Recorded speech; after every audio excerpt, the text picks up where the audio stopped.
नमस्कार। धर्मांतरण गैंग का खुलासा करने के बाद से ही यूपी एटीएस की टीम लगातार एक्शन में दिख रही है और हर एंगल को ध्यान में रखते हुए अपनी कार्रवाई को अंजाम दे रही है। इसी बीच धर्मांतरण के मामले में पकड़े गए उमर गौतम के Al Hasan educational and welfare society से कनेक्शन सामने आए हैं।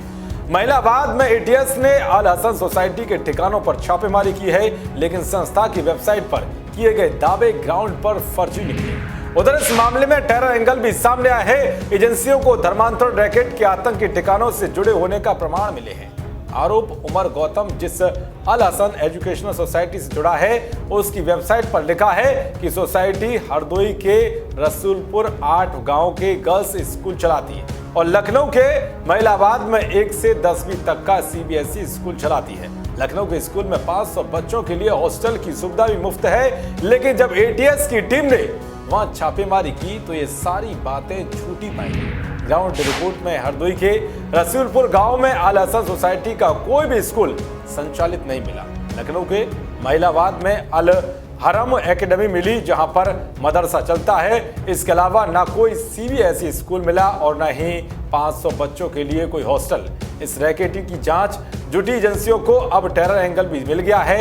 एजेंसियों को धर्मांतरण रैकेट के आतंकी संगठनों से जुड़े होने के प्रमाण मिले हैं। एजेंसियों को विदेशी फंडिंग और टेरर फंडिंग के सबूत भी हाथ लगे हैं।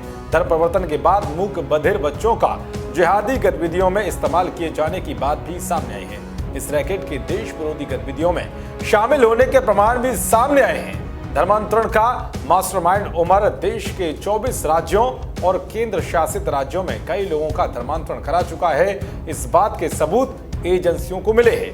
उमर ने हिंदू ही नहीं, ईसाई, जैन और सिख परिवारों के बच्चों का भी बड़ी संख्या में धर्मांतरण कराया है। खासतौर पर मूक बधिर बच्चे इनके निशाने पर होते थे। इन बच्चों को अलग तकनीक से पढ़ाने के इस गिरोह के अपने टीचर प्लांट कर रखे थे। ये टीचर ही धर्मांतरण की बुनियाद रखते थे।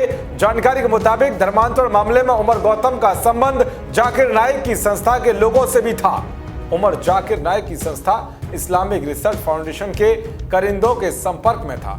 इस फाउंडेशन से जुड़े एडवोकेट फैज सैयद के साथ उमर गौतम के संबंध थे। जाकिर नाइक की संस्था IRF बैन होने से पहले इस रैकेट को फंडिंग कर रही है। इसी तरह से उमर इस्लामिक यूथ फेडरेशन के कई लोगों से संपर्क में था। धर्मांतरण के रैकेट के तार पाकिस्तानी खुफिया एजेंसी ISI जुड़ता देख यूपी एटीएस टेरर एंगल पर भी जांच कर रही है। एक आतंकी संगठन को लेकर यूपी एटीएस ने खुफिया एजेंसियों से संपर्क साधा है। दरअसल इस आतंकी संगठन ने अप्रैल में पाकिस्तान में एक खास मिशन तैयार किया था। इसका मकसद धार्मिक उन्माद फैलाने के साथ साथ कट्टरता को बढ़ावा देने का था। इसके लिए बाकायदा प्लानिंग की गई थी और इसकी शुरुआत डासना मंदिर से होनी थी, लेकिन इस मिशन की जानकारी सुरक्षा एजेंसियों को मिल गई और ये मिशन कामयाब नहीं हुआ। देश और दुनिया की तमाम खबरों को पाने के लिए देखते रहिए वीके न्यूज। नमस्कार।